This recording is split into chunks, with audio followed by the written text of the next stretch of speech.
This conference will now be recorded. You gotta be gentle with it. Can't double Fat click. fingers. Can't double click. You get it. You get it. All right, everybody, thank you. I'll call this meeting to order. It is 6:30 p.m. It's Cottage Grove Fire District Committee meeting. Meeting here in Town Hall as well as online on GoToMeeting. Determination of quorum. We do have a quorum, and the agenda was properly posted in both the village and the town. Yes. Moving on, public appearances, public's opportunity to speak about any subject that is not a specific agenda item. Anyone in here on the phone have anything they'd like to speak about?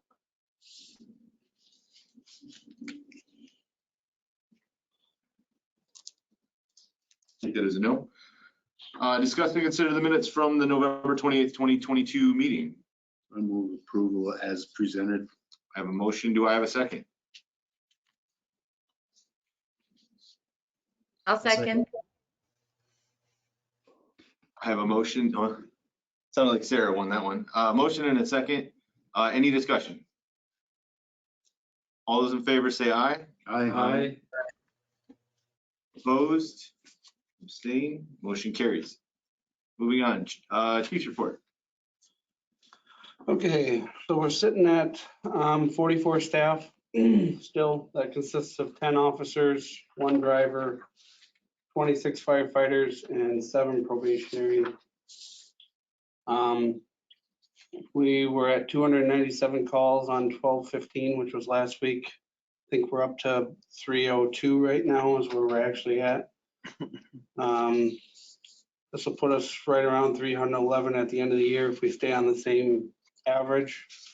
It's been kind of creeping up there a little bit, mostly driven by drive-by callers lately. We had one person that was burning brush earlier this month, and it was called in by drive-by callers on 2 separate incidents. So that seems It's the to be same fire. for the same fire. Yeah. Did they get pre-approval?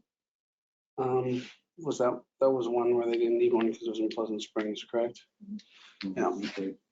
I wasn't on the call. It was during the day, but Okay. it was a I'm Pleasant just Springs curious, call, just- so they didn't need one because Pleasant Springs doesn't have the same policies for Yeah. burning. That's fine. The call breakdown right now is 127 in the village, 73 in the town, 49 in Pleasant Springs, and 48 mutual aid.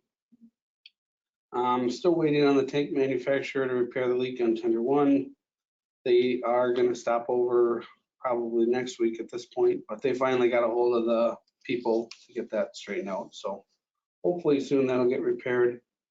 Squad 1 had an issue with the computer, the MDT computer kept blowing the power fuse. That was repaired earlier last week under warranty. Training for November was basic search and rescue. Crews were able to search a house for victims and perform rescue operations in a realistic setting. Training for December will be hose advancement. Some of that might change a little bit, but for now, that's what we had planned. Staff milestones. Jason Haugland has 16 years on the department. Repeat that again, Jason Haugland. So when he watches this, he can feel pride. Other news, the department added 1 member in December, but we lost 1 member. The 1 member that we lost, he was hired by Madison Cares team, which is the it's like the emotional or the response team for when they're having stress and crisis intervention. Instead of sending a police officer, they're sending an ambulance and a psychiatrist. Okay. So the rules for that is because it's a Madison fire job, you can't be on another fire department. So he had to leave our department. The in-station SCBA fill systems installed and put into service. We had a lot of people complete classes this semester. I'm not going to read every one, but there's a whole list of them there. And then we had 3 people move up off of probationary to black coat, yellow helmet position, which was Dawson Kowalewski, Matea Grumke, and Gavin Wendricks.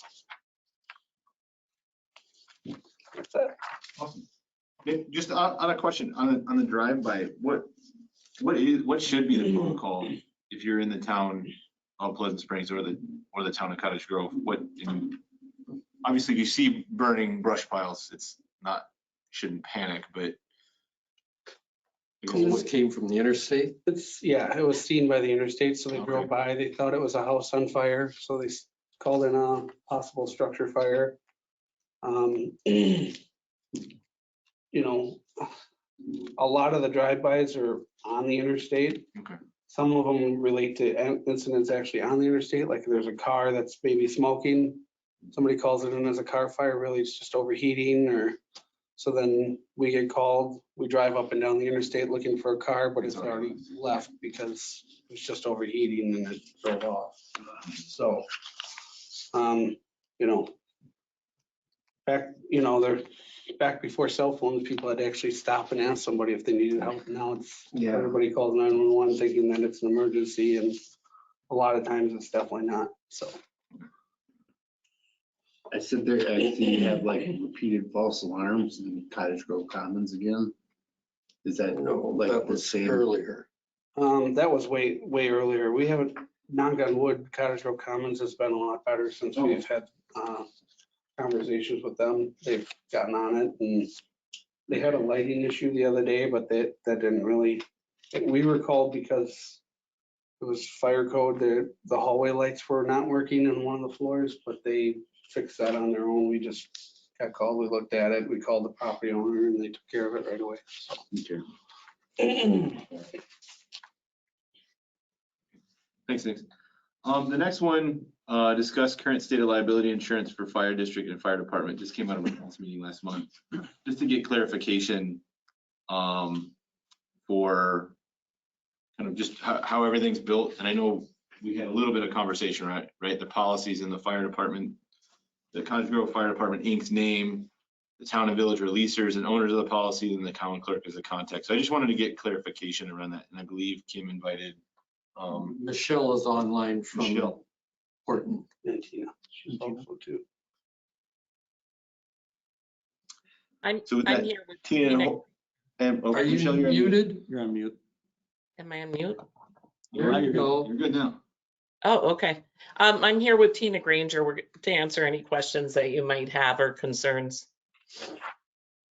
Sure. I think primarily if you could just kind of clarify kind of the state of things, like who's in charge of what, whose contacts, and maybe my notes were maybe possibly incorrect, or maybe I heard it wrong, or just kind of explain in layman's terms how the policies are structured. Sure. The named insureds on the policy are both the Fire Department Inc. and the district. So you're both named insureds. The Fire Department Inc., the name comes first. It's the first named insured. And the only differing situation for the first named insured is that is the point of contact. So the first named insured receives whatever notices are required to be sent or any kind of correspondence that goes back and forth. And then when we get into the auto coverage, we've actually listed the municipalities as additional insured lessors and loss payees. So it's noted that the municipalities own the vehicles, but the use is by the Fire Department Inc. And at the point of loss, any check would be made out in the name of both parties.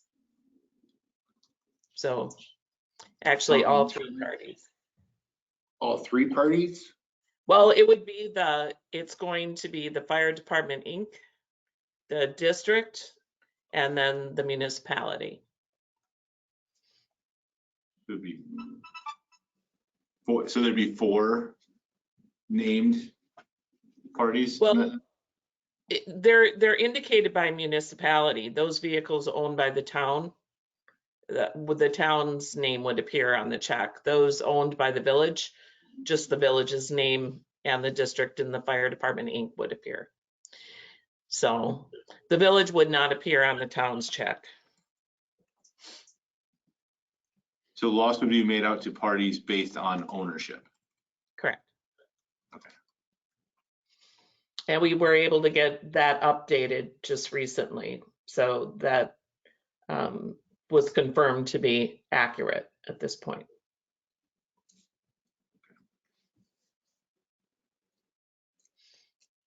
So is it multiple policies or is this single policy? Well, there's an insurance package containing multiple policies.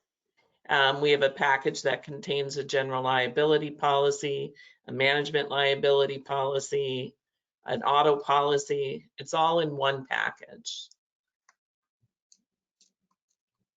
And workers' comp too. And workers' comp is a separate contract. Yeah. You also have accident and sickness, which is a separate contract. So how many total contracts are there? Well, when you look at it, the package is all in one. So you're going to have a package, then you're going to have a workers' comp policy, and then you have an accident and sickness policy.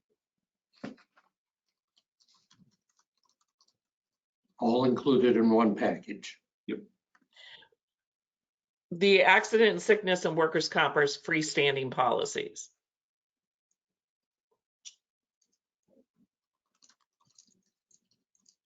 Okay. So just, I'm taking notes here as I go, just so for my own edification. Sure.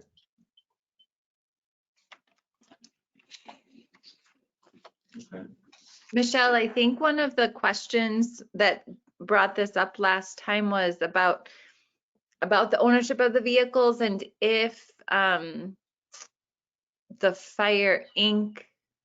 were the owner of the vehicle, they would be covered under the same policy, even if same as a village-owned vehicle or a town-owned vehicle, right? Correct. It's one contract, one auto policy. Great, thank you. Regardless of ownership, any one of Correct. those three. Okay, thank you. So if Cottage Grove Fire Department Inc. purchases a vehicle and is the sole owner of that vehicle, in the event of a loss, a check would be made out to just Cottage Grove Fire Department Inc. because its losses are based on ownership, correct? Well, the contract is in the name of the district. Remember our named insureds? They're the district and the fire department Inc. So you could anticipate both named insureds on the check. Even though the district wouldn't own that vehicle? Correct. They would have to sign up. They'd just sign off. Sign off on it and give it to them.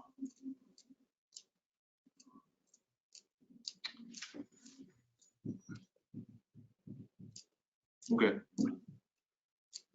Kind of learning as I go here. I'm kind of confused on that last Yeah. statement. It's like, it doesn't seem to make sense to me. If the Fire Department Inc. is the sole owner of that vehicle, why would anyone else have their name on the checks or anything? Because there's two named insureds. The district and fire department Inc. share a policy. So any other vehicle, on the title, so take the ladder truck, right? Okay, On the title, it's the municipalities, correct? Town and village are listed. Town and village are the, Ordinance. right? okay. When if it's the command vehicle gets in an accident, it's totaled, we're gonna get a check. It's based on the name insured and it's still the ownership, and Cottage Grove Fire Department owns the vehicle. And it's also the name insured. So it's doubling up. So it makes sense, but It doesn't make it sense. makes sense, but it doesn't make sense, right? We would just have to sign off on the check and give it to them. Right. This is That's, This is what happens when you put more than one party on one policy. Yeah. But it's common practice for a district. This isn't unusual at all. okay. We're all just trying to become insurance experts overnight here. Yeah. Oh, good. And We're not doing really well, let me tell you. So Michelle, on any vehicle that the district is insuring, if there's a fire department personnel in that vehicle and injured, are they covered? So give me an example. So You mean just a layperson from the street?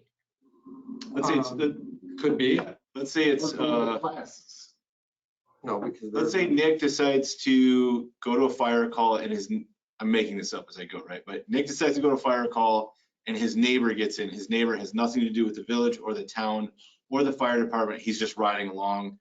They get T-boned and the neighbor is injured, breaks his arm. Mhm. Is the neighbor covered under this policy? Well, if we were negligent, then the neighbor could claim damages under this policy. If we were T-boned by no fault of ourselves, It's the right, other- then sure. we wouldn't be negligent. Okay, so a deer comes out, again, I like making these up. A deer comes out, Nick swerves, and the command vehicle tips over and neighbor breaks his arm. The neighbor could claim damages. Well, if Nick shouldn't have swerved, if Nick was not doing what a reasonable person would do and was acting in a negligent manner, then the passenger would have a course of action after the driver. So, Can you help me come up with a scenario then where, because this is just going to help with the policy side of things, right? Like if it's not, if the policy won't cover anybody outside, like passengers in the vehicle that aren't ordinarily covered by the policy, then we can only be fire personnel in that vehicle at any given time. well, and passengers can seek damages through the medical payments coverage, but the medical payments coverage is only $10,000. So in the case of a serious accident, that's not really relevant. Because you're trying to get first party coverage for someone that's not a first party insured. So of course, for our crew, they're going to have workers' comp, they're going to have accident sickness. But a passenger with no such relationship would either have to prove us negligent or would be able to access the medical payments coverage. Their own auto insurance will come into play too. They can use their own medical payments coverage. And if we were hit by, say, an uninsured or underinsured driver, they could also pursue some of that through their own personal insurance contract. With the named, that's helpful. With the named insured, when you say the fire district, does that mean the members of like the municipality? So like Chris and I are considered insureds?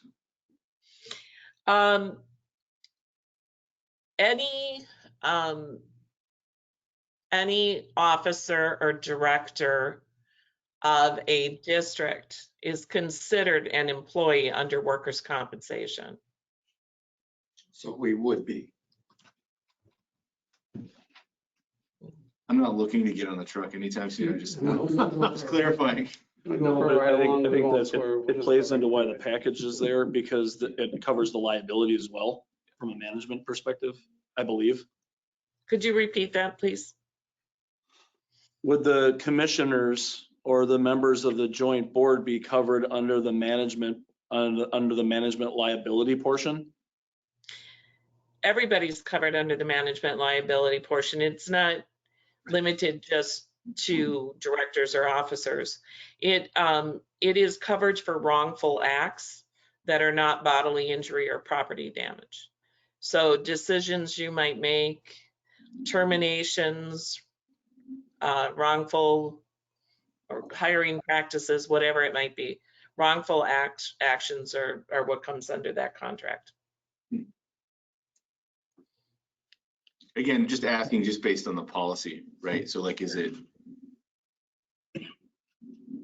again, the way I look at it is if this vehicle was purchased by Cottage Grove Fire Department Inc., like, and I know the policy's later on here in the agenda, but that means we have coverage, doesn't necessarily mean just because we do have coverage doesn't mean members of the fire district need to ride in the vehicle. Well, and with workers' comp too, we have to remember workers' comp applies when you're working in course of your employment. If Chris just wanted to take a joyride because he's never seen the vehicle before with no real business purpose, we couldn't guarantee a work comp claim would be paid anyway. Depends if he's acting on his own or that's part of his duty. To miss that deer. I guess that's between Chris and his lawyer, I guess. Yes. What's Chris's insurance policy?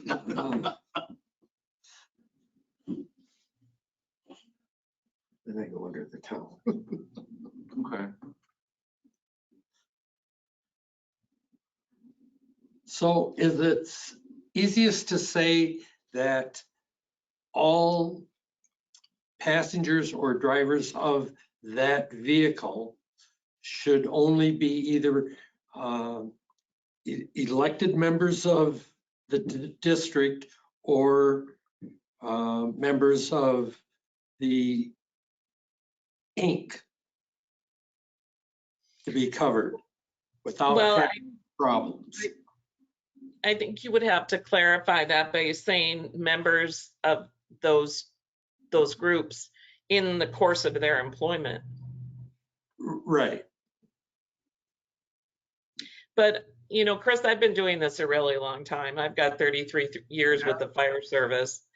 We see all sorts of folks riding in apparatus and parades. We see children get rewards from school and get a ride in the apparatus.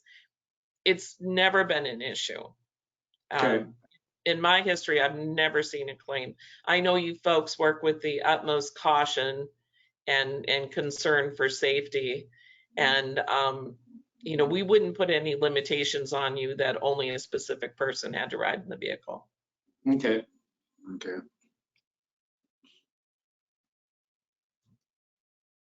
I mean, I think you bring up a good point though, Michelle, like if someone like was to get in an accident, if the accident was of no fault of ours, right, or the fire department's, it's the other party that their insurance is responsible for covering that accident. Correct. And like you said, if Nick swerves or drinks and drives, like that's I'm just picking on you, Nick, because it's fun. He would, again, it has to be in the normal course of duty, right? Like it can't be, I think I'm catching on, right? I'm trying to get your validation here if I'm thinking about this correctly, right? If there are circumstances where a policy would not cover the situation depending on the criteria of the situation. Yes. We've already had members take a fire truck without authorization to give a child a ride. That's not in the scope of employment. Sure. Yeah. No joy rides. Can't take that ladder truck for a spin. Okay. Okay. Well, I think I've got my questions answered. Chris, Sarah, anybody else? Chris? No, I don't. Sarah, Chris? No. Nick? Jess, April? Okay. Thank you very much. Appreciate it. Thanks, Michelle. Thanks, Tina. Thank you. Thank you.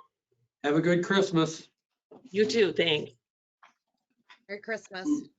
Thank you. You too. Moving on here. Discuss and consider command vehicle policy. Nick, or did you? I guess all of you put this together. Yeah, I mean, we drafted it up and, I mean, you guys said you were looking for an example of a policy where you guys would support a command vehicle. So Right. This is kind of what we would go with. This hasn't been approved yet by our board, so it still needs to be done that way, but I figured if you guys wanted to look at it, if there's any changes you wanted to make rather than go back and forth 100 times, let's get it acceptable here, and then we'll take it over to our board to get approved. And realistically, this actually, a lot of the body of this came from McFarland themselves. We do trade, in the fire service, we do trade policies back and forth. So rather than reinvent the wheel, they already had one, so we took theirs, changed it to meet our needs. But a lot of the guts are still some of the McFarland stuff, so.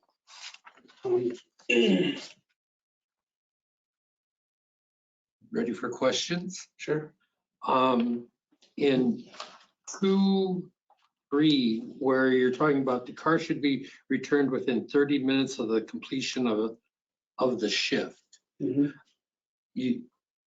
I'm assuming that where they return it is the station, or? The station, or if the two people that are trading want to meet up somewhere else, that's for them to coordinate. Okay. We use the term shift, but I mean, really what we're gonna do is the officers that are eligible to be in this car, we're gonna do like a sign up kind of thing, a sign up For meeting days for days. at a time. And they'll pick the block that they want. Once their block's done, they'll bring the car back. The next person will take it and go from there. So it's not really a formal shift, but it's like a sign up schedule, you know. Okay. And then down in 5, what is a single unit incident that you refer to? That would be like a single, so one truck, like Only one vehicle from the station has to roll? Correct. Okay. So like in the past, it would be like Cottage Grove Engine 3 would go solo for a carbon monoxide alarm. Yeah. This is just saying that this could respond to that first and be the command position for that incident. Or if it's a lift assist for EMS, Assist, yeah. something like that. Yep. And then down in B, if the car is dirty on return, the OCDO should wash the car. What about, should they be fueling it too at return? To make sure that Our policies are any truck that's below 3/4 of a tank gets refueled. So Okay. that's not in this policy, but that's our policy. That's For your general everything. policy. Our general Everything else. policy on everything. So any truck that's below 3/4 gets refueled automatically. It's supposed to go get refueled. And then with that, that's our only vehicle that would use unleaded. Everything The else, brush is also the unleaded. what? The brush truck is also unleaded. Oh, yeah. In 7 minutes, that's standard policy, right? I felt like that was one of the McFarland things that we kept over. It felt like a good timeline for us to follow as well. So, Can you get, I'm looking at the map, right? If you were at the most northern part of the town, could you get to the most southern part of the town or into Pleasant Springs within 7 minutes? depends on the time of day, probably, you know. If it's rush hour, there's school and traffic, you know, you gotta wait for, that might be a little bit longer than 7 minutes, but Is it, and I'm still kind of perusing it, lights and siren, well, I guess let me assume there is lights and sirens on the vehicle. yes. Would it just be the standard lights and siren policy, or because this is a command vehicle, is there any slight difference to lights and siren? So all of our calls, the comm center assigns you a priority when you're assigned a call. The lowest priority is Omega, basically respond sometime in the same day, is what they're trying to say. And the highest priority is Echo level. That's the fastest response. So we base our lights and sirens based on the priority level that comes out. Typically, if it's lower than a Charlie response, we don't use lights and sirens because it's just adding an undue hazard, really. So, and it kind of depends on the call too. Some of them kind of get miscoded, you know, like we've had them where they come in as like a Bravo level response, but then you start reading the CAD notes and it's like, okay, we should really get going to this because 4 people are calling and saying this house is on fire. So it's definitely on fire, you know. Yeah. It's not one person saying they see a little bit of smoke, you know, or something. Does the village have any fire lanes? The schools all do. Yep. I mean, Grocery store. grocery School, store, grocery store. does. But people park there all the time anyway, but yeah. We're just saying that we won't park there and keep, Just to park there. just for the fun of it, you know, if we're I fired. wanted to sit there and idle. I didn't want to make my wife drive walk that far. You know? There's nothing in here that says that you gotta have it stored in a garage or anything like that, is there? No, there's not.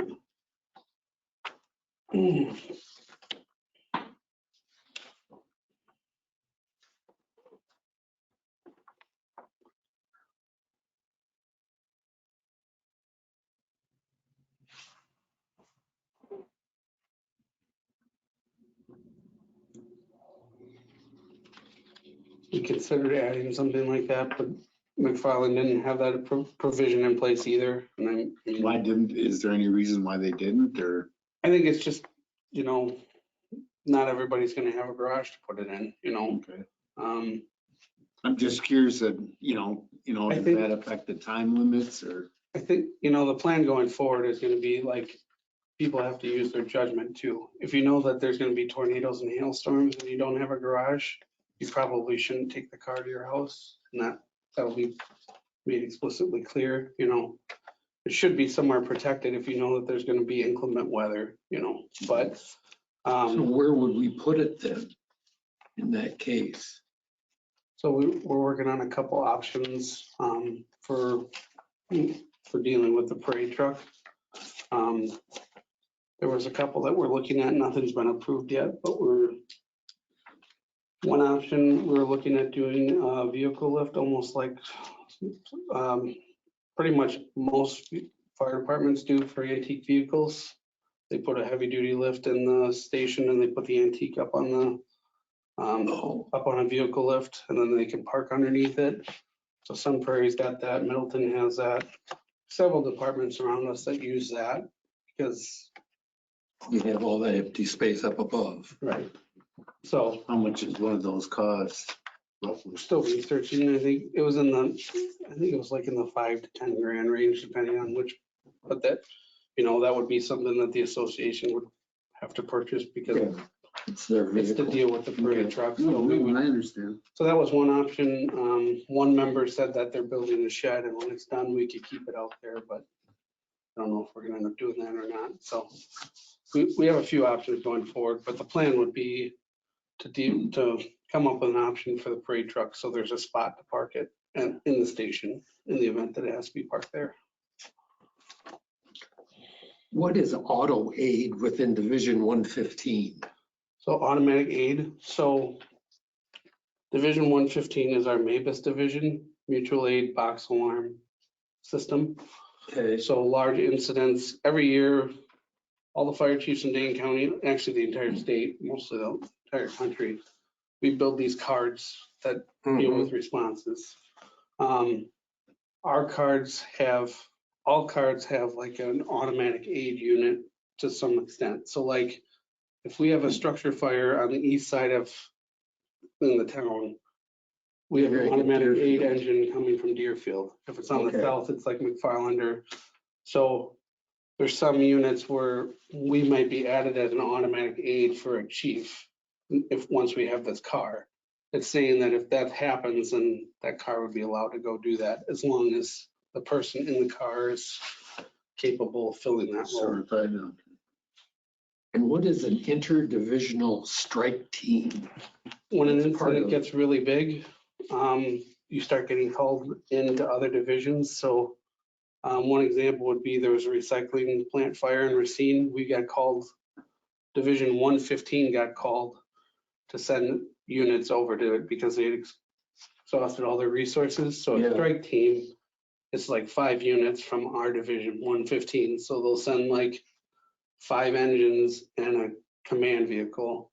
And those 5 units will all go down to the incident together, form a team, and they're used to relieve like the bigger incidents. So like there were strike teams for that big grease fire down in Illinois. We weren't called to it, but there was other strike teams from Wisconsin that were called. You know, Sun Prairie had The tire fire. when the Sun Prairie explosion happened, there was several other divisions that came out to that as well. Okay. So Jefferson County had one not that long ago where they actually exhausted all of their units within the county to go to a fire. And they sent a Dane County strike team down there, and they had another fire that they all went to. I went on that strike too. Spent what, 3? it's a lot of it's language related to Mavis, which is why it doesn't really necessarily make sense because you guys haven't really To me. heard much about it. But Right. as an officer, it's stuff It's that would be important. perfect. Yeah, it's important to explain it and have it written down what the procedure would be for that. The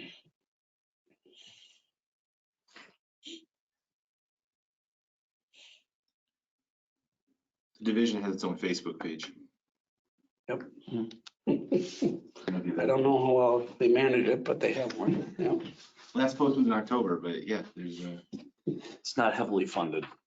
I mean, there's some cool pictures in here.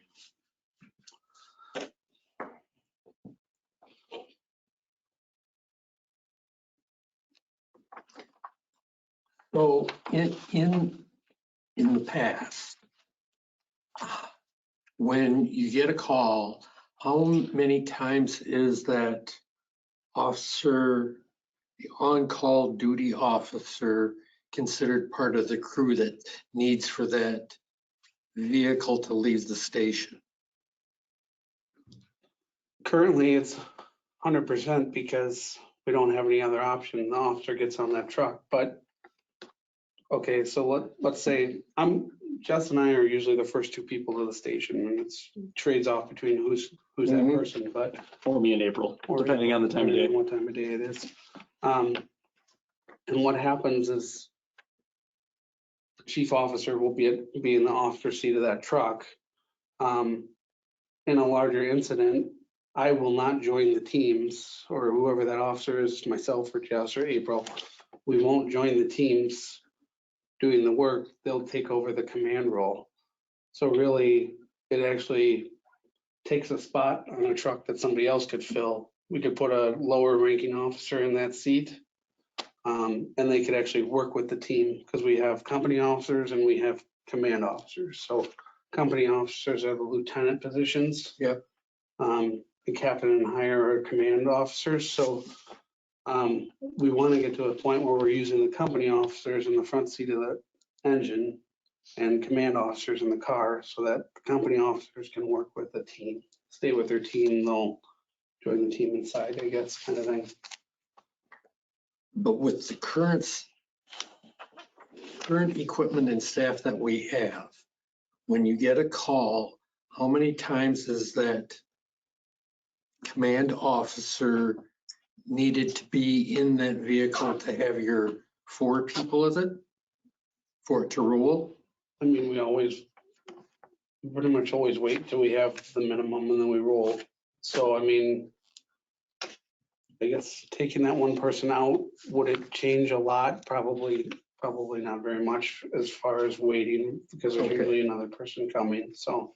Yeah, I guess I guess that's what I wanted to know. Yeah. So like it if you was gonna took- slow it.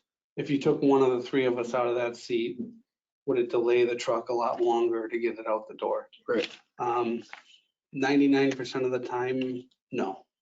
Okay. A few times, maybe, depending on if there's a lot of people gone or something, then maybe it'll delay it. But that's part of the sign up for the truck. That's when we're gonna be weighing, is it a good idea to put an officer in that car? Or is it a good idea just to keep the officer with the truck?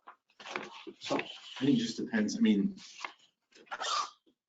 the command vehicle is going to just go to the call, correct. right? You're not going to caravan. So like where I sit on this is like, just in general, right? Like, one of you will be at that call, hopefully not for too long by yourself, but you can assess the situation.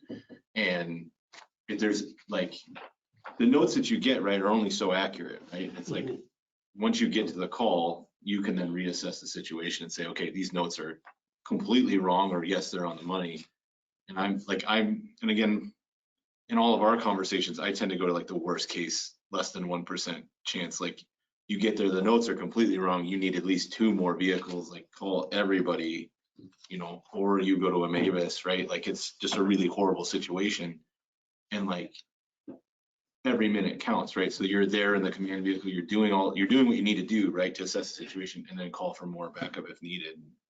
I think in my head, in my non-educated experience and opinion, like that I think that's better in the long run than you have to wait another minute and a half for someone else to get it, for that fourth person to get on the truck to roll out of the garage. Yeah. Sometimes realistically, we could, if the commanding officer gets on scene and finds out it's something that there's really no need for a fire response, maybe they're quick enough that you can even keep the engine from going out the door. Cancel the call. Cancel the call, or the exact opposite. If you get there and it's a lot worse, then the command officer could call for a Mavis level response, so you have mutual aid coming faster. So that's one of the benefits. I mean, to us, it's almost like we're providing a full-time person for you guys but still being volunteer, because that person's going to respond in the same amount of time that a full-time command officer would do it. And they're responding right from their house. So it's almost like you're getting, like I said, a full-timer without having to pay them to be a full-timer. So it's kind of a win-win for you guys too. I mean, it gives you a different dimension of how to approach a call that you don't have today. Mhm. And you'd still have the same tracking on that vehicle when it leaves from wherever, that it's responding to 911, right? And that it's arrived on scene as Yeah. an engine or whatever. Right now, this year we wouldn't have an MDT in it, the computer yet. That would have to go into next year's budget because I didn't account for that. But for now, it would be all done by the radios. Mhm. Center would be able to track the times and based on radio responses. It would be a unit assigned. It would be every unit has a assigned like a name on a unit designation on the CAD. So like engine 3 is CGE3. So this would be CGC1, CG car 1. It's a separate unit. They'll page it specifically, and then they'll track it when it goes en route and arrives. I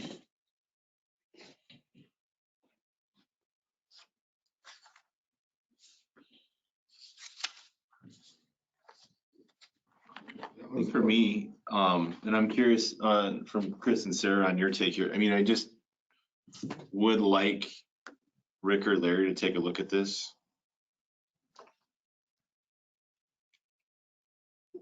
I don't know how you guys feel. At the policy? You want Rick and Larry to review the policy? Yeah.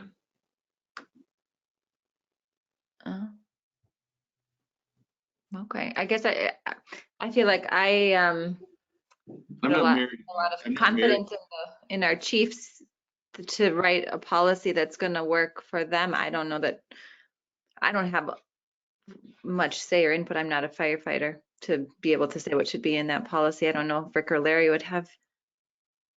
Well, especially if they took it from McFarland's, and McFarland had an operating policy.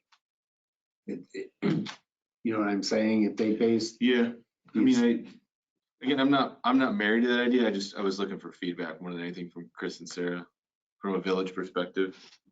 I generally agree with Sarah on, I mean, since the bulk of this has come from McFarland, it's kind of hard to, what value are Rick or Larry really going to add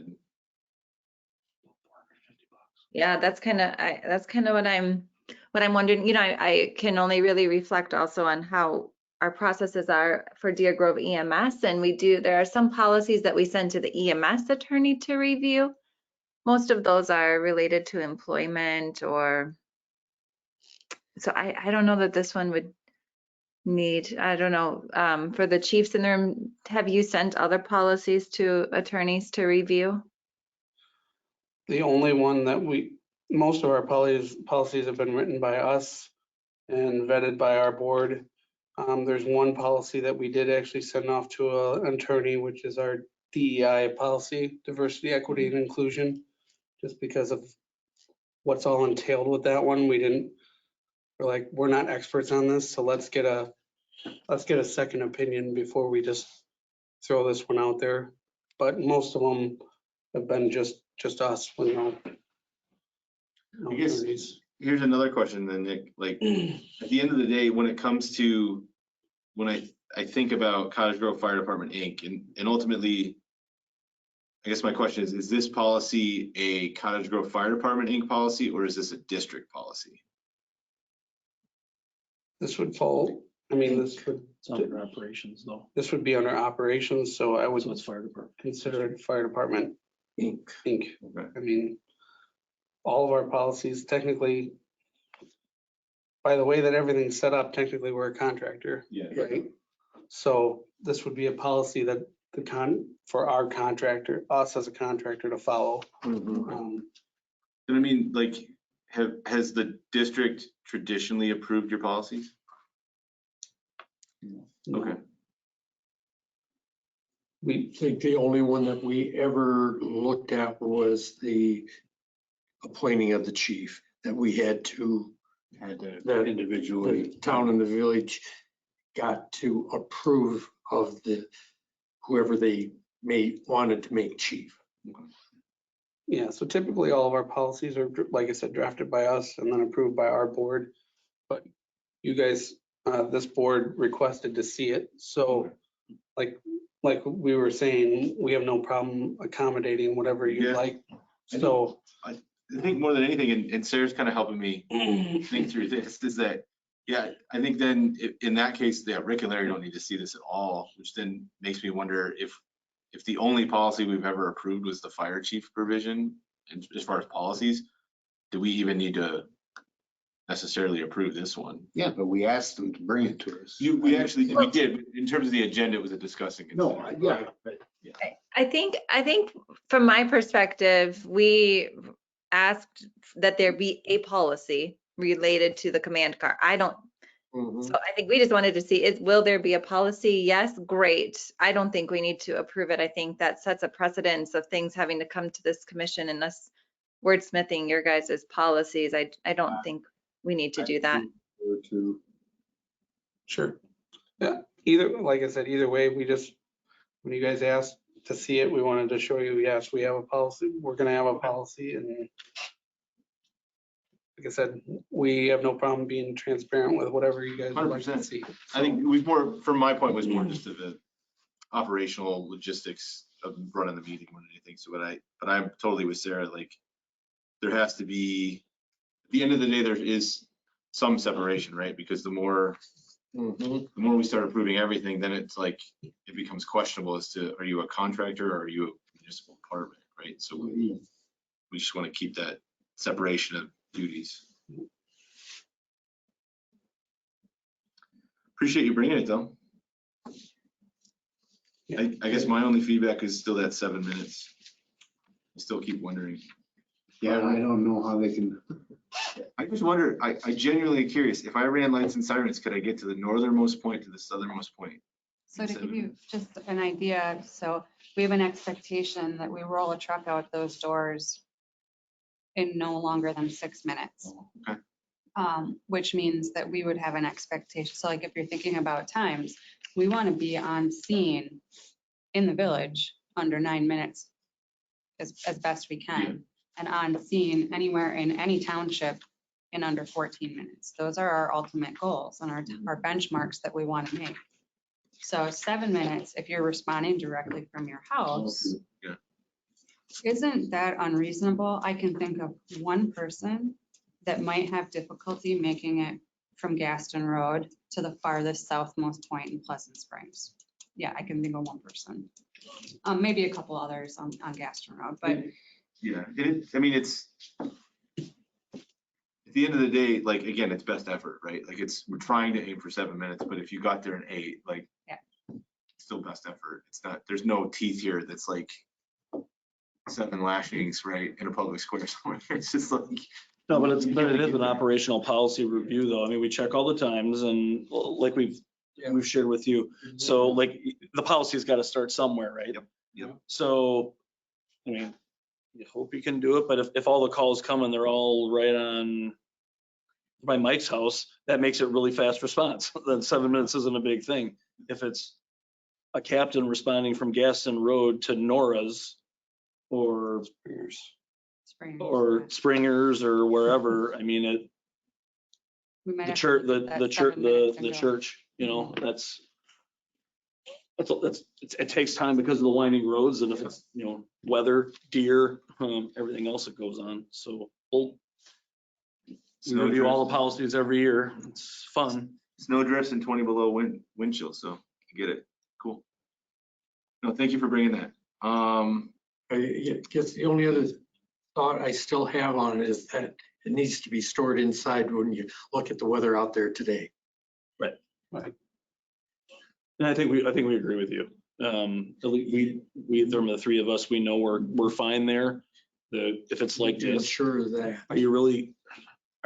am I getting to get anywhere any faster? Maybe not, but having it at home, you're probably better. I mean, like Nick said, the tornado's coming. Most of the time I'm at home.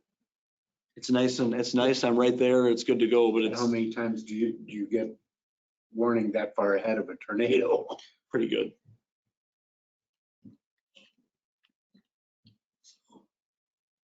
Okay. Cool. We do appreciate the input though. I mean, the feedback and the discussion was very helpful on our part too. Moving on, discuss and consider using Pleasant Springs funds to purchase a command vehicle. Okay, so last month, we came to you guys and discussed purchasing the one from McFarland. And then the insurance questions came up and the question was posed about should,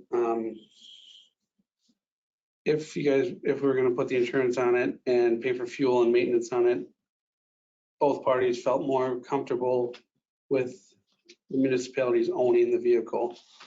So we would like to, and after talking to our members, they suggested using Pleasant Springs funds rather than us buying it and just donating it to the municipalities.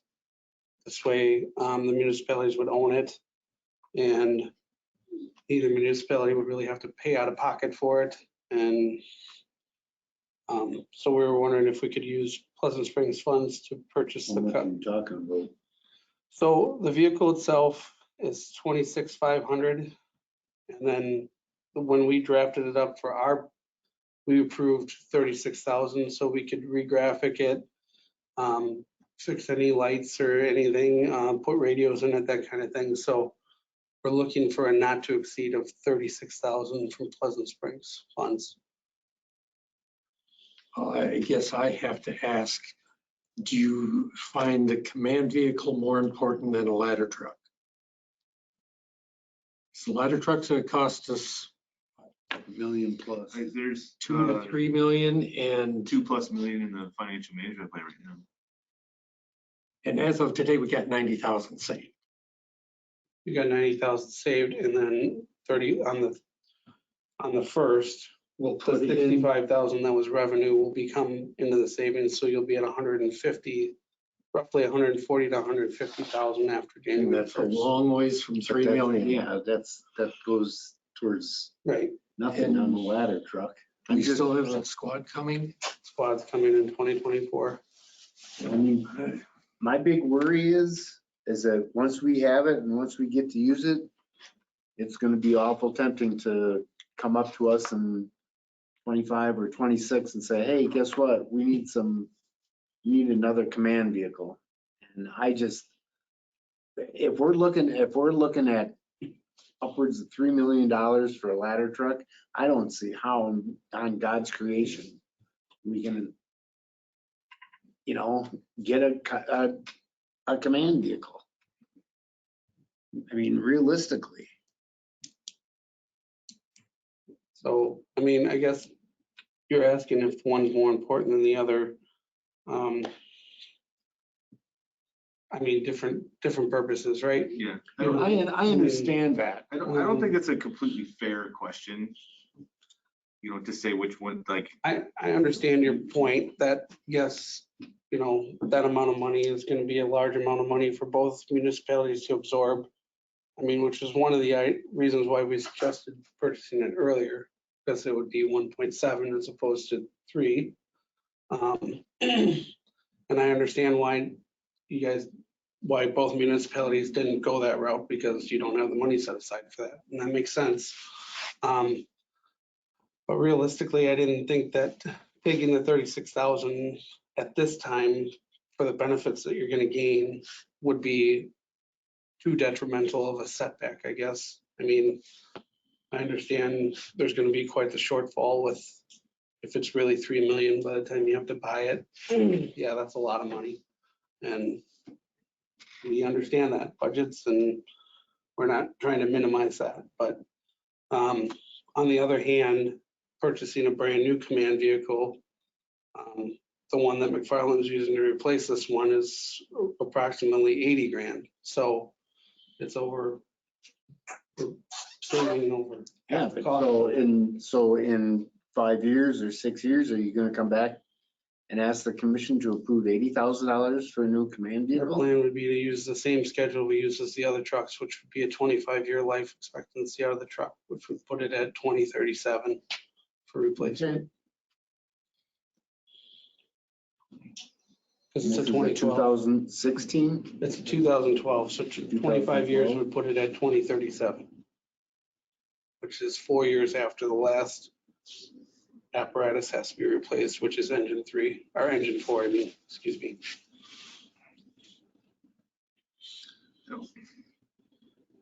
probably, we don't know how many miles we put on it though. Right? Like, and it's a unleaded vehicle, right? Or is it unleaded, or is it? It's unleaded. Yeah. So I mean, I think it's safe to assume it will get more mileage than a traditional apparatus truck. correct, but so McFarland's had it for 10 years, used it the way that we're discussing using it, and they put 33,000 miles on it. So, 33,000 in 10 Yep. years, so and they're 300 a running, year. they're not just a fire And department either, they're a fire and EMS. They run it with EMS too. So I they mean, go to like every EMS calls EMS. with it. So they're doing 1,100, 1,200 calls a year on it. This year we'll be at about 300. So, and realistically, is it going to go to every single one of those? Some of them it's not even going to go to it, but the old brush truck that we replaced before this one, that was 25 years. It had 16,000 miles on it when we sold it. The tender we're getting ready to get rid of, that's going to be 25 years. It's got 6,000 miles on it. So, I mean, tenders don't go out as often as the command car will, but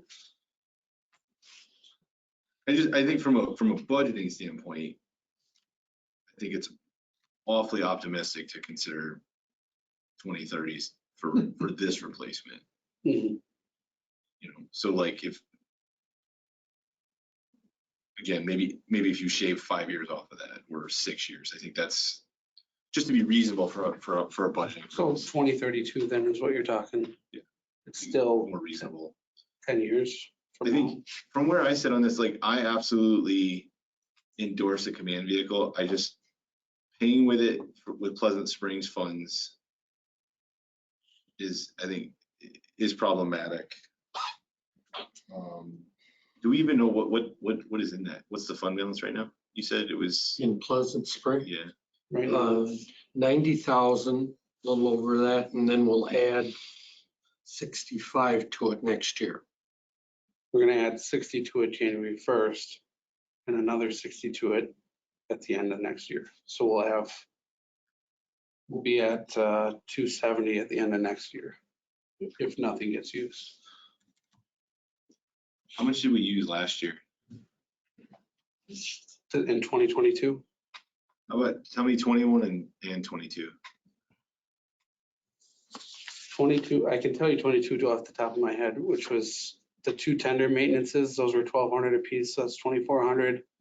Tender 2's tires, that was 3,000. 3,100 for that. So that's $5,000, and then 3,000 for the SCBA fill station. 3,026,000 for tender 2 and 1,200 for tender 1. In 21, we used 750 on tender 1, 850 on tender 2, 57 again for tender 2. We used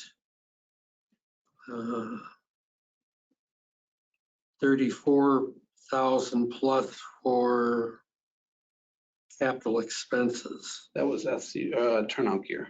We bought extra turnout gear to get everybody to In the year.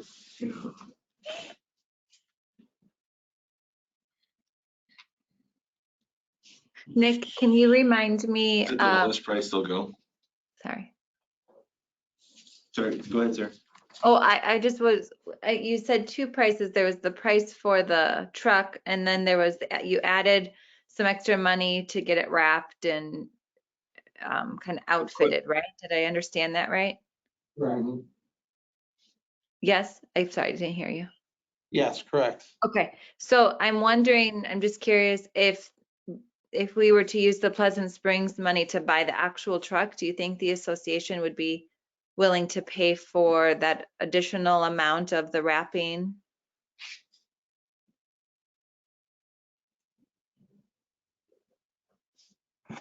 I think that's an option. I think that. I mean, I think that would definitely be an option. That'd be a fair compromise. I mean, we were originally planning on spending the full 36 ourselves. Right. so- When the board came up with that money, we didn't know. So we had an opportunity earlier to try to get on a vehicle and lost out on it. And we're bound not to let that happen again. One of the reasons we got the price that we did is because McFarland has it in their ordinances that if it's a 501c3, they can sell it, they can approve. So we got about as good a price as you're going to get for that vehicle. So let's take a step back. Let's talk about the value of the command vehicle, right? Like, because I don't know if we're all on the same page around like on the value. I see the value, right? Like, but I think for the rest of the district, like maybe if we had spent a few minutes on why we think that's valuable, because again, we kind of compared like what's more important, a command vehicle or a ladder. I think you can ask that question. I just don't know if that's a fair question to ask, right? Like, because I think the command vehicle again gives you another dimension that you don't have today, right? Because you can be more nimble, you can get to a scene faster, you can assess the situation. For all we know, the call volume, you might be able to cut 5 to 10% of the calls down. Right? And so if we were working on those numbers, can you quantify if you were to save 5 to 10% of the calls, does that ultimately save the district money? Yeah, Could you put a price tag on what that is? so it's 5 to 10% less times that the truck has to, a big truck, so engine 3 or the ladder or one of those trucks has to leave the building. So you're saving the fuel, you're saving the wear and tear, the liability. If the truck's not leaving the building, it's not going to smash into anybody on the way to a call, or somebody's not going to hit it on the way to a call, or, you know. Could you reasonably make the argument then that for the 26.5 for this, that over the next, and I'll let you determine what that time frame is, could this truck eventually pay for itself based on the less amount of wear and tear on the bigger vehicles? I think easily. I truly think easily, because I think it's gonna last. I don't see a problem with getting it to 25 years just because we've done it so many times. I mean, all those trucks over there were hitting 25 years on really big, heavy trucks that, you know, Sure, they need some upkeep and some maintenance, but any vehicle's gonna need that. So I think realistically, it's gonna save money. There's gonna, as we've talked about it several times, there's gonna be a time where eventually it's not gonna be a fully volunteer department anymore either. There's gonna have to be a full-time aspect to it at some point. So if you are hiring somebody, you'll already have a vehicle for that person that you're gonna hire. Realistically, you're not gonna hire full-time firefighters without having a full-time command officer usually. I don't know what it's gonna look like. I don't know when it's gonna happen, but you won't have to hire somebody and buy a vehicle on top of it at the same time to get them equipped to be able to respond in this aspect, in this light, I guess, this method, I guess. So, like I said, the vehicle that McFarland's purchasing to replace this one, it was fully outfitted with the vehicle, lights, graphics, radios, everything. I think they said around 80,000 for it. And that's on government pricing. So They actually got the last version that Ford honored before they stopped honoring the Ford chassis they put the moratorium on it. So what's Blue Book on that vehicle? Over 26.5. It was, oh yeah, just plain right now. It's over 30, it was like between 32 and 35, depending on what you look at, NADA or Kelly Blue Book. Plus it's so low miles, it's gonna. Plus right now, if you went out there and sold it, they'd probably get more for it. So other than a radio and computer, what else needs to be in that vehicle? command boards, it's gonna actually have probably 3 radios in it, mobile radios, which is one of our next items. Those are about $3,000 a piece. So you're talking about 9,000 just in radios there. So the radios, we'll probably put one of our SCBA's in it in case the chief has to go and be a working officer, which does happen. So one of the big expenses, the wrapping, radios, and MDT is not going to be on this year, but it'll be next year's budget because with the MDT comes the computer, it comes a modem, a phone service, the network license. I think it's like $4 or $5 grand to put an MDT into a truck on the initial install. So it's a big cost. Probably not going to do that this year. It would be. We can grow into it. We can grow into the truck. Correct. Right. April, can you talk about in the state, kind of like similar sized municipalities that are in a similar state that we are that don't have command vehicles? Is there a clone of us somewhere else that's kind of in the same spot that's also looking for command vehicles? I'm looking for like for like scenarios here. Cambridge is the only one in this county that doesn't have one. Yeah, we're the only ones in Dane County that, besides Cambridge. I guess the big question is like, I'm trying to think of one of my angry neighbors. That would ask you. Well, as a non-lay person, right? They would say this sounds like a luxury. Yeah, that's what I'm worried about. And so how can we, again, it's hard for me to ask these questions because I see the real value, right? Like I get it. And just as Nick said, this would eventually pay for itself because your wear and tear on a smaller vehicle isn't the same as wear and tear on a ladder truck, right? So I think it's safe to say over 3 to 10 years, this will pay for itself, right? Just because you can be that much more nimble. But then how do you, what's the rebuttal to, Nick, this is just a luxury purchase that you need? Why can't you just use a brush truck, or why can't you use your own vehicle? Like, why do you need this? Right? Again, and I think I can rebut that question, but I kind of want to turn it back to you guys. I guess, You know me, I could talk all day about it, but go ahead. Start talking. Go ahead, Melissa, go first. I guess one aspect is it, like I said, excuse me, if we're using it like we are, a volunteer officer in the command car, you're getting a responder that's almost a full timer. You're saving $110,000 a year right there by not paying a full-time person to be in that car. You're getting it for basically free, minus the expense of the vehicle and insurance, which you're talking maybe $1,000 insurance and maybe $1,000 in fuel, $1,500 in fuel for the year. So you're not putting a lot of money to automatically get that kickback. The other side of it is that as we operate as 100% volunteer right now, our operating budget is $189,000 a year. That's 1.5 full-time staff.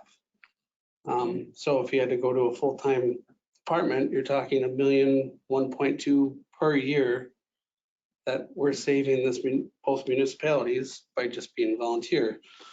The truck itself, I guess I don't see how I would consider it a luxury because it's just being used for call responses. I know there was some uncomfort about sending it to classes. So if that was a hang up, then we would not use it for that if that's something you guys were not comfortable with. So realistically, it would just be used for service, strictly to the municipalities. How would you rebut somebody saying, why can't you just use your own vehicle? You can use your own, I mean, I could use my own vehicle, but one, fire gear is dirty. It's the carcinogens that your gear have in it. You should not be driving it around in a personal vehicle, which is one of the reasons why we asked about sending people to class in it, because there's so much cancer causing stuff on that gear all the time that even if you take all your gear off, you put it in a bag, you still have it on your skin. So you're jumping into your own personal vehicle that your kids are riding around in or your family's riding around in. So now the front seat of your vehicle's got how many different cancer causing agents in it, you know? That's the big one. It's the cancer risk of driving around in a personal vehicle. The other one is if I drove my personal vehicle and I parked it on the side of the road and somebody plowed into it, the insurance that we have would still cover it. It would be covered by the district. So it's not like my insurance would pay for my vehicle. The fire department or whoever hit the vehicle would be liable for it. So there's the insurance aspect of it. And But more importantly is the safety. yeah, So with me, so you have me, well, obviously April and Nick live in the same household, but they're not always there at the same time. So unless the district's gonna cover the cost to put lights and siren in my personal vehicle, I'm not legal. So having one vehicle that does that takes all the risk on my end from my insurance company going, are you using your truck to go to fire calls? Then they don't want to pay and some other things. So I I have no, like, I could go either way on it, but when I look at MABUS and mutual aid and going interdivisional, which we do regularly, we go mutual aid and we get called to serve as a chief to help other departments. And going mutual aid in my personal vehicle and showing up on a scene in a personal vehicle at another department, I feel like it's like a super tool, like a total dork. And that's not, I mean, not sure that's going to satisfy the neighbor, but you get what we're talking about. you know, like, it's not even that. I mean, it's the professionalism. the professionalism and And even showing up in town at an incident in my personal vehicle and then getting out and like putting my, you know, like that, it's the professionalism component that comes with showing up in a fire vehicle and serving as a professional. And you hear that term in the fire service, professional. We're a professional department. When you compare career departments, they call themselves professionals. even though we're volunteers, we're still professionals and we want to be looked at and considered professionals. So showing up in a vehicle that says Cottage Grove Fire Department on it is important. It shows professionalism. And so that's another component to all of this versus showing up in your personal vehicle. Trust me, I put that So- argument to bed. Well, and I guess I've got 2 other examples for you. Number 1, it would also be used by the fire inspectors. This happened, it happened 3 weeks ago. I'm gonna tell a story. I went in my personal vehicle to do the fire inspection at Authentics, and I got called in because I had my own personal vehicle there. I mean, I had a fire coat on and they knew I was coming and it was fine. But it's kind of one of those things too, when you're going there to do fire inspections, it's a little like, oh, no, that's the fire department. They actually have their vehicle. That's one thing. What I would say to your neighbor too, if they asked, would be this. If you've ever had to run an incident where you had multiple departments for multiple jurisdictions coming in, and I'll use the maple tree fire. Boom, they got there. Now you've got the press. You've got 15 different departments there with all kinds of different apparatus. And honestly, being in another vehicle, being able to listen to the radio, go through all the different stuff. They actually had 3 command cars there. 2 operate. One was doing operations. The other one was doing that. When you have all these different things going on at one time, being in your own personal office out there, it's priceless. So those are my 2, would be my 2 things. Can I offer a few thoughts or comments? Well, nobody likes to spend money, right? But I agree with the idea of this of the command car. I feel like it's actually a vehicle that we could pay for and get right away versus waiting 2 or 3 years. So it feels like we'd get a pretty quick like turnaround. Like we would feel the benefit of it quickly rather than having to wait like we would if we were buying it new. I think if the association was willing to help pay for some of those add-ins, if we used the Pleasant Springs funds to pay for the actual vehicle, I would support that. You mentioned that they have a rule of selling it to a 501c3. So just logistically, would the association buy it? And then because you're the 501c3, and then the municipalities would buy it from you? I don't think they were required to do that. They would sell it to the fire district, I believe. Oh, they would. Okay. Being that they're part of it also in their decision was we do mutual aid and auto aid with them. So they're benefiting as well. Because they're gonna see the car again, so it's. Okay. So they're- So they would, for the same price that they negotiated with you as the association, they would sell the district the vehicle?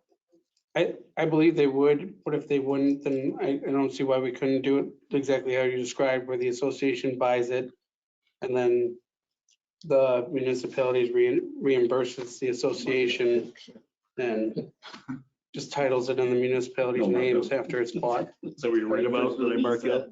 So That's what he said. Yeah. Do you guys need to talk to the association before kind of committing to this, do you think? Or what are the next, do you want us to take a motion tonight on the vehicle portion only? That's probably what I would be willing to support tonight. I think we'd be looking to do the vehicle approval only because they've already gotten their new car. They're actually 2 weeks ago, they wanted us to pick it up from them. And we told them we kind of had to wait till this meeting. So I think because we don't want to lose this opportunity, I think we would be willing to get the motion for just the vehicle and we'll work on the association paying for the rest of it. Realistically, I don't see them having an issue with it because they were originally committed to buying the whole thing, but I think that this would be a pretty fair compromise for them. Can you give me that amount again? So if I were to make a motion, I would know how much the vehicle costs. I can't remember what you said. 26.5. Yep, 26,500. Okay, well, I'll make a motion that we approve the purchase of a command vehicle for $26,500 from McFarland using the Pleasant Springs funds.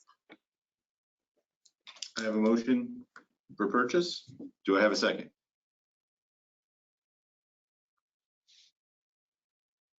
I'll second. I have a motion and a second. Any discussion? Dave, were you the second? Who was the second? Oh, Chris was, sorry. Chris was? Yeah.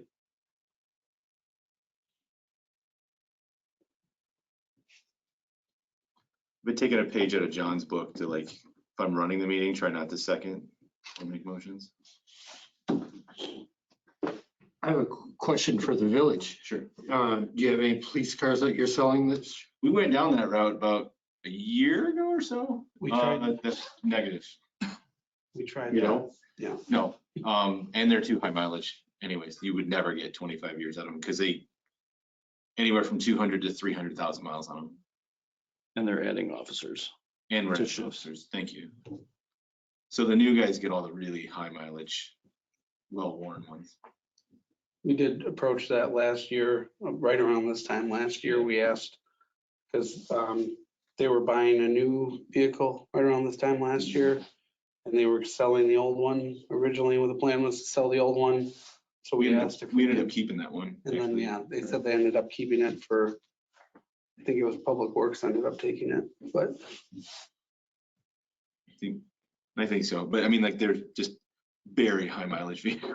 I was kind of surprised how many, and maybe that's where some of my thinking is around, like, you guys. But with you're only putting maybe 3,000 or 2,500 miles on in a year, it would still last you a long time.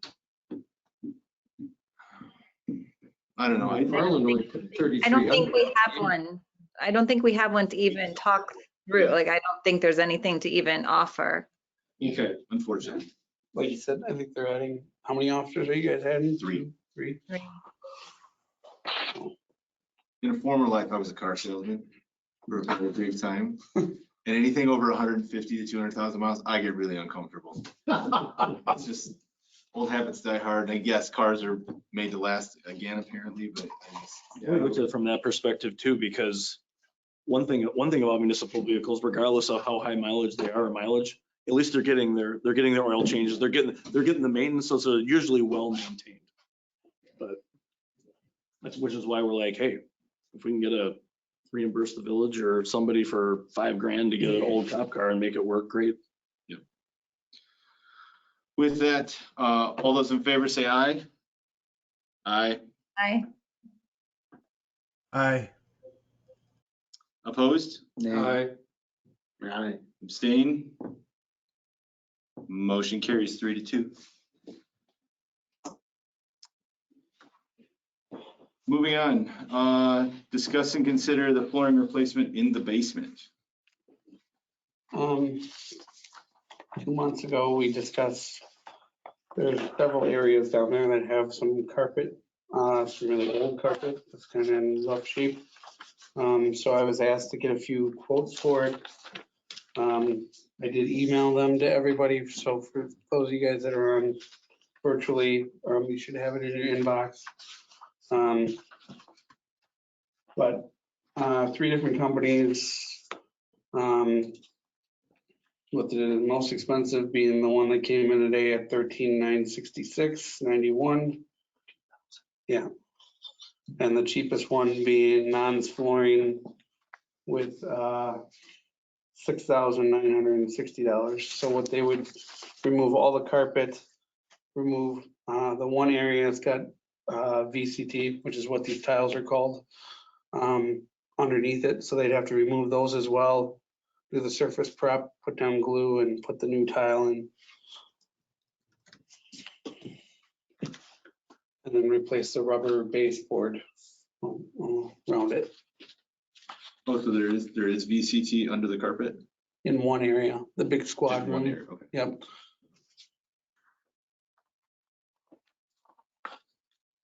We looked at, I think we discussed if we could peel up the carpet and salvage it, but the glue is so bad on it that They glued it down. I think we need to punish the probationary members by making them do it. Great job for the interns that we still have. Might find a lot of people quitting at that point.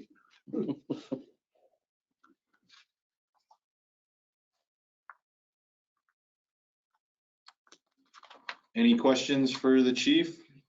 Otherwise, this is a discuss and consider.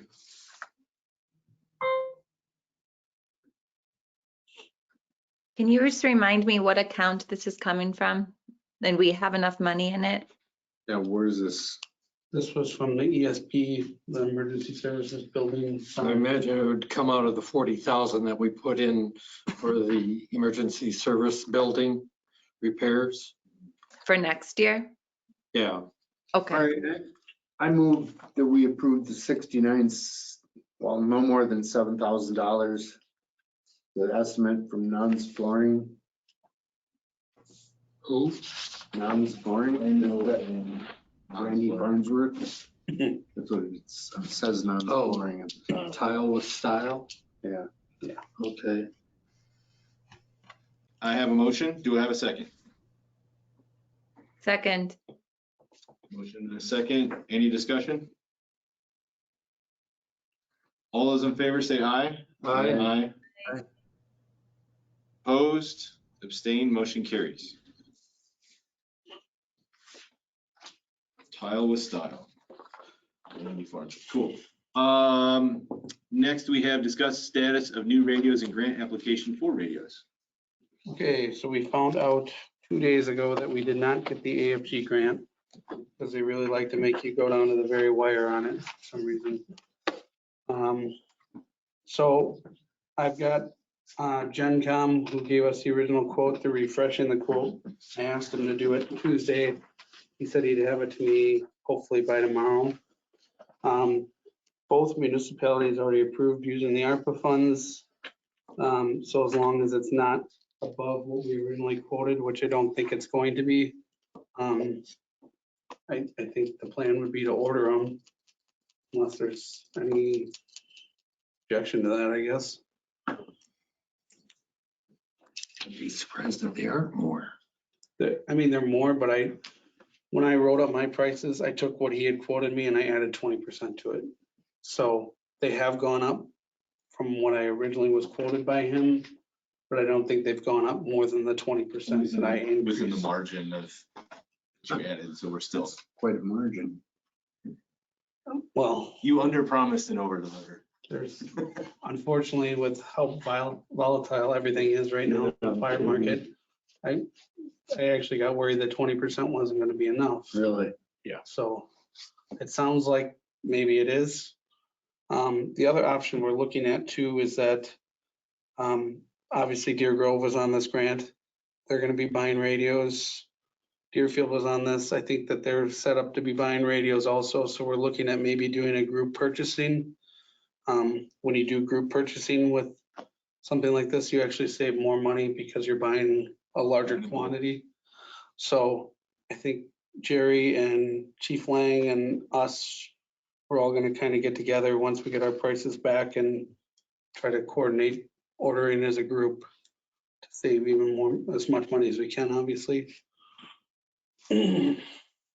What we approved was a total of 130,785.81, Which included, covering both fire and EMS.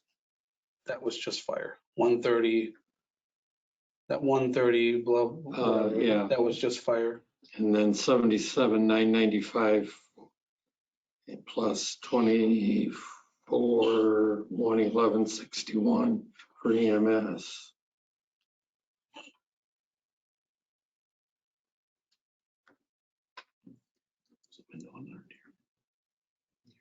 It was Deerfield. And Chris, that sounds like the full number for all of our radios, not the township portion or the village portion.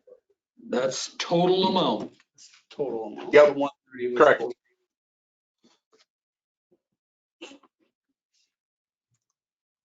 So the 130 is total between the two? That's just for fire. That's just for fire, It's. but that's between- the pre-split, so that, I think that when they ran it out, I think the village was around 80 something and the town would have been around 50 to Something like roughly 50 something. Comes to like 207.90, 900.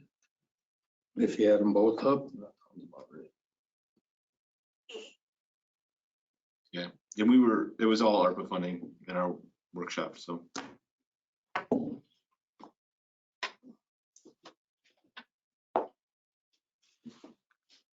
You're not looking for a motion then? If it's more than that, come to us on, so we can put it Well, no, on this for is the just third, discuss. Yeah, our next meeting. I think our goal is to try and get them ordered this year because I asked the salesman if they're gonna raise the prices again.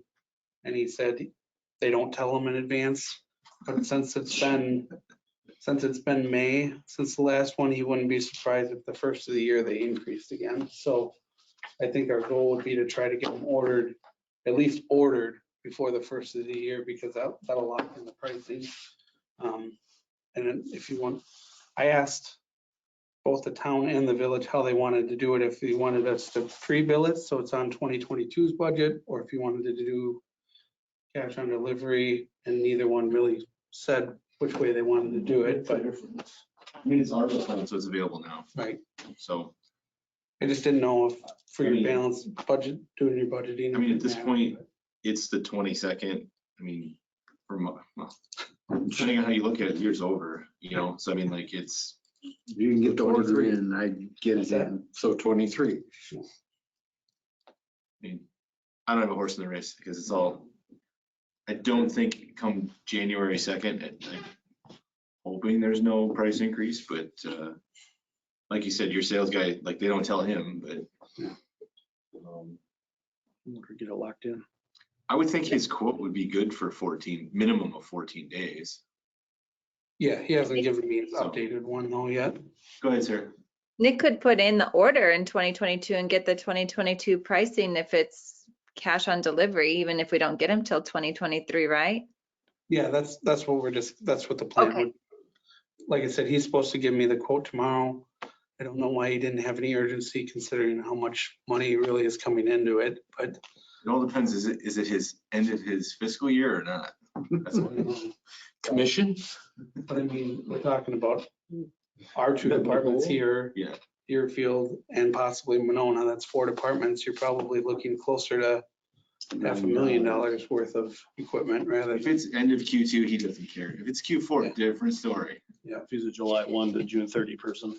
Yeah. But- If it's Q2 or one of those weirdos, it's where it's Q1, he doesn't care. So, He just wants to get on a beach somewhere right now. so our plan was what we discussed with Cameron and Kim from the town was that as long as it's not above what was originally quoted, we would plan on ordering them as soon as we can. Cool. But if it's more, then let us Then know we'll so have to we come can back do it to you on the guys third. Yeah. For the town, I don't know when the village. She's the same for the village. If it's, and Cameron said it was 82,000. So anything over 82, come back to us. So 82 for the village, just to be clear. Yep. Cool. Any other questions for Nick around radios? No. Agenda item 11, discuss and consider consolidated joint fire agreement. My attorney was talking to yours. That was as of Monday night. I will talk to Rick then. In that case, we'll put that on our next agenda item. Any other future agenda items?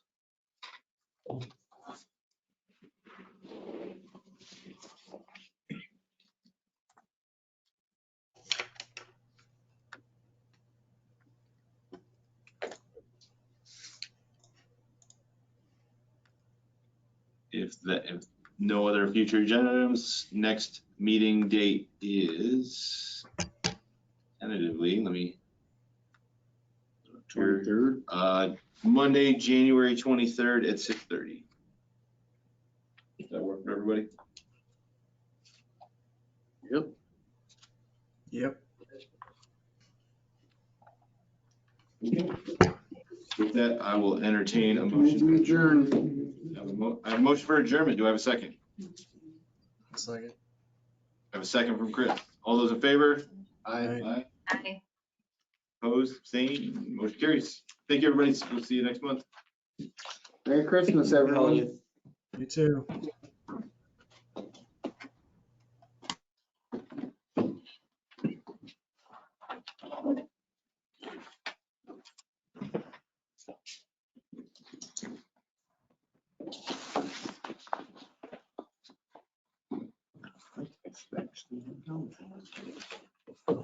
And this floor covering international quote's like really nice, but really expensive. Yeah, that guy he was actually super weird too, on top of it. So it's actually not that bad. This conference will now be recorded. No. 2006. I mean, I met with him earlier and I told him I needed it by today at the very latest, and it was me. Here I was today, like, dude, gonna do this or not? You guys are weird, man. Just the worst. So, Boy, that's coming from a used car sale. Wow. That's like throwing up. I did for about 10 months and I was like, I'm going back to grad school because this isn't, I wasn't very good at it. So, look, you know, early 2000s, nobody was good at selling cars. So You asked me about going to grad school, and my answer is very similar to yours.